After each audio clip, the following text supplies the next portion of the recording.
My fiancée found out that her dad passed away over a month ago via a social media post, and now everyone in her family is shocked that we missed the funeral, but I'm still in shock at how they never tried to reach out to us at all.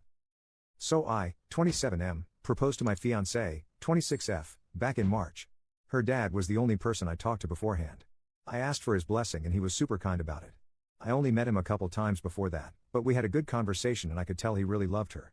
The thing is, I only met his wife, her stepmom, once, that same day. It was brief and polite, but that's it. Everything else about our engagement planning and updates was through her dad. Her dad has another kid with the stepmom, a teenage son, 17. My fiancée always kind of kept some distance from that part of her dad's life. It wasn't like she hated them or anything, just they weren't close. Her dad would check in, sometimes visit her on his own, but it always kind of felt like he had two separate families. I never really thought too hard about it. It just was what it was. Then in April, while we were starting to figure out the engagement party and save the dates and all that, he passed away. We didn't even know. We didn't hear anything from anyone. No call, no text, not even a weird silence. Nothing. We only found out this week because one of her cousins posted something online about missing him after the funeral and my fiancée texted them like, "What do you mean, the funeral?" And they were like, "Everyone was surprised you didn't show." She just shut down. I think she's still in shock. Her dad is gone. She didn't get to say goodbye. She didn't even get told he was dead. The funeral already happened. She missed it. And no one told her. Not her stepmom, not even her own brother, not anyone. And what makes it worse is, now that she's tried to reach out to people, cousins, her aunt, even her dad's friend, she keeps getting these weird half responses that make her feel like she should have known or been there. Like they're judging her for not showing up, when nobody invited her in the first place. She keeps asking me if she did something wrong. She's wondering if her dad was mad at her.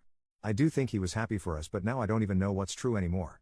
I guess I just don't understand how something like this happens. I know grief makes people act strange and there might be stuff we don't know. I don't want to assume the worst about her stepmom. Maybe she was overwhelmed, or didn't have our contact info, though I feel like she must have had some way to reach out. But I also don't want to make excuses for someone who let my fiancée find out her dad died a month later from a Facebook post. It's starting to feel uncomfortably close to full-on evil stepmom territory, and I hate even thinking that, but this just feels so cold. She's devastated and I don't know what I'm supposed to say or do. I can't fix it. She just keeps saying she can't believe she wasn't there. That she wasn't even given the chance.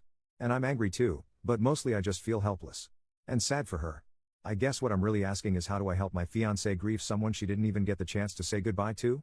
She keeps wondering if her dad was upset with her, or if she missed some sign, and now the way her family's reacting is only making her feel worse. I want to support her without making her feel like she has to perform grief on anyone else's timeline, or carry blame for something that was never her fault. Update 1. We finally found out where her dad was buried, and I managed to get in touch with her half-brother. When I showed her who I thought it was, she panicked and did not want anything to do with it. She still does not know I went ahead and talked to him. To be honest, I expected lies or deflection, but what I got was more frustrating. He was not defensive, just cryptic. He said he knows exactly why her side of the family cut her off and that she knows too. He would not tell me what it was and just kept saying I should ask her because I would not believe him anyway. Then he added, sarcastically, that if she is even capable of telling me the truth, I would already know. He did say he had tried calling and texting her after their dad passed, but she has him blocked on everything. He also said he tried to make sure she was included, but she made it clear a long time ago that she wanted nothing to do with him. He knows she has always hated him just for existing. He ended the conversation by saying he was calling her bluff.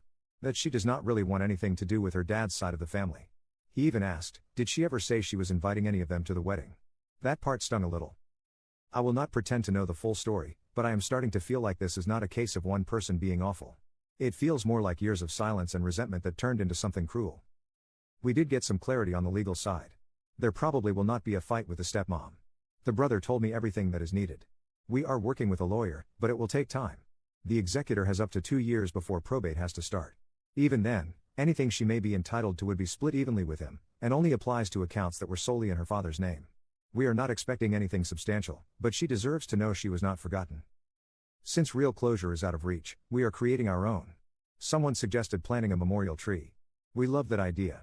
We are currently looking for a good starter tree, and she is going to write her father a letter to bury under it. It is not a solution, but it is something real and peaceful she can hold on to. There probably will not be another update.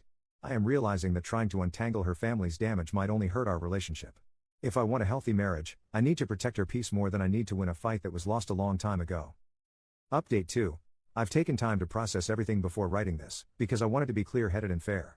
This isn't just about a relationship ending, it's about recognizing how far I'd strayed from myself and what I allowed in the name of love, patience, and hope. After the engagement ended, she moved in with a friend from work. But by then, things had already been unraveling for a while. I had believed I was being supportive and compassionate, giving her time to grieve and space to share on her own terms.